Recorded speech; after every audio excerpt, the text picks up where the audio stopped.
सुंदरवन के जंगल में पक्षियों का झुंड रहता था। उसी जंगल में टूनी चिड़िया अपने पति कालू कौवे के साथ रहती थी। कालू कौवा बहुत ही मेहनती था। वह दिन भर रिक्शा चलाता और अपने परिवार को पालता था। उसी जंगल में एक चील भी रहती थी। एक दिन कालू शाम को अपने घर लौट रहा था, तभी अचानक उसके ऑटो के सामने चील आ जाती है। ऑटो से टक्कर लगने की वजह से चील वहीं तड़प तड़प कर मर जाती है।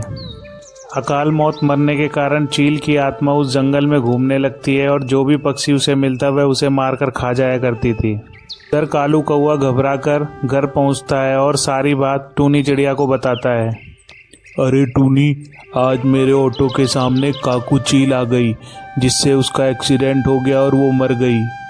अरे कालू जी, ये आपने क्या कर दिया? अब उसकी आत्मा हमें नहीं छोड़ेगी। एक दिन कालू रात में घर लौट रहा था, तभी चील की आत्मा उसके सामने आ जाती है। कालू बहुत ही डर जाता है। मुझसे गलती हो गई, मैंने ये जानबूझकर नहीं किया, मुझे माफ कर दो।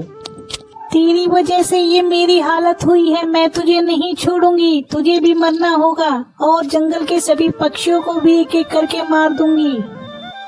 चील कालू का ऑटो पलट देती है, जिससे कालू घायल हो जाता है और वहीं उसकी जान निकल जाती है।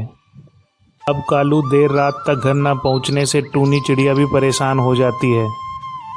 बच्चों, तुम घर पर ही रुकना और जब तक मैं नहीं आती घर से बाहर मत जाना। टूनी कालू कौवे की तलाश में निकल जाती है। थोड़ी दूर पर जाकर देखती है कालू की लाश पड़ी है।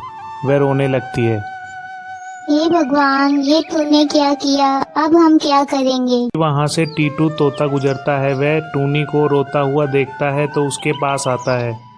अरे टूनी बहन, ज्यादा रात हो गई है, तुम अपने घर जाओ, नहीं तो काकू चील की आत्मा आ जाएगी और तुम्हें भी मार देगी। टूनी चिड़िया रोती हुई अपने घर चली जाती है। तभी पीछे से काकू चील की आत्मा भी टूनी के घर पहुंच जाती है। टूनी, दरवाजा खोलो, मैं तुम्हारे और बच्चों के लिए खाना लाई हूँ। नहीं, तुम हमें भी मार कर खा जाओगी। नहीं, मैं सच कह रही हूँ, तुम्हारे और तुम्हारे बच्चों के लिए खाना लाई हूँ। हे भगवान, अब मैं क्या करूँ? टूनी जैसे ही दरवाजा खोलती है, काकू चील की आत्मा घर के अंदर घुस जाती है। ही, अब मैं तुझे और तेरे बच्चों को भी मार कर खा जाऊंगी। जैसे ही चील बच्चों को खाने के लिए आगे बढ़ती है, आकाश से बिजली चील के ऊपर गिरती है और चील की आत्मा वहीं जलकर भस्म हो जाती है। बहुत समय पहले की बात है। किट्टू चिड़िया अपने पति के साथ खेती किया करती थी। अब की बार जंगल में बारिश न होने के कारण फसल नहीं हुई, से उनकी स्थिति बहुत खराब हो गई थी। हे भगवान, अब की बार सारी फसल खराब हो गई। अब हम कैसे जिंदा रहेंगे? अरे तुम परेशान मत हो, हम दोबारा मेहनत करेंगे, सब कुछ सही हो जाएगा। इतना कहकर किट्टू चिड़िया का पति काम की तलाश में बाहर निकल जाता है।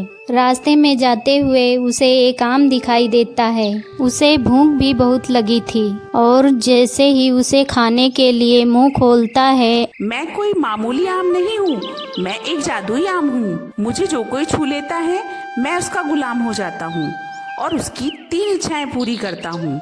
लेकिन अगर तुम्हारे मन में लालच आया तो मैं गायब हो जाऊंगा। चिड़ा आम को अपने पंजों में दबाकर घर ले आता है और घर आकर सारी बात किट्टू चिड़िया को बताता है। चिड़िया आम से अपनी पहली इच्छा बताती है। हमें बहुत जोरों की भूख लगी है, खाने के लिए खाना दीजिए। जैसे ही किट्टू चिड़िया अपनी पहली इच्छा बताती है, खाने के लिए स्वादिष्ट भोजन उनके सामने आ जाता है और इस तरह वो दोनों बहुत खुश रहने लगते हैं। उन्हीं के पड़ोस में कालू कौवा भी रहता था। वह बहुत ही दुष्ट था। कालू जब उन दोनों को इतना खुश देखता है तो उसे उन दोनों पर शक होता है और वह सोचता है कोई तो बात है जो ये दोनों छुपा रहे हैं, पता लगाना पड़ेगा। और वो अगले दिन किट्टू चिड़िया के घर में छुपकर सब कुछ देख लेता है। एक दिन किट्टू और उसका पति किसी काम से बाहर चले जाते हैं तो कालू कौवा मौका देखकर आम चोरी कर लेता है। अब तुम मेरे गुलाम हो, मेरी 3 इच्छाएं पूरी करो। मेरी पहली इच्छा है, मैं इस जंगल पर राज करना चाहता हूँ। मैं जिसे भी छूऊं वो मिट्टी बन जाए। जादुई आम उसकी पहली इच्छा पूरी कर देता है। अब कालू कौआ बहुत खुश था। वह जंगल में निकल जाता है। उससे पहले एक हाथी मिलता है। जैसे ही वह हाथी के ऊपर बैठता है, हाथी मिट्टी बन जाता है। आगे उसे जंगल का राजा शेर अपनी गुफा के बाहर सोता हुआ मिलता है। अब मैंने इस जंगल के राजा को मार दिया है। अब इस जंगल का राजा मैं हूँ। और ऐसे ही एक एक करके वह जंगल के कई पक्षियों को रोटी बना देता है। कालू कौआ काफी देर के बाद अपने घर लौटता है। मुझे बहुत भूख लगी है, तुम मेरे लिए बढ़िया खाने की व्यवस्था करो।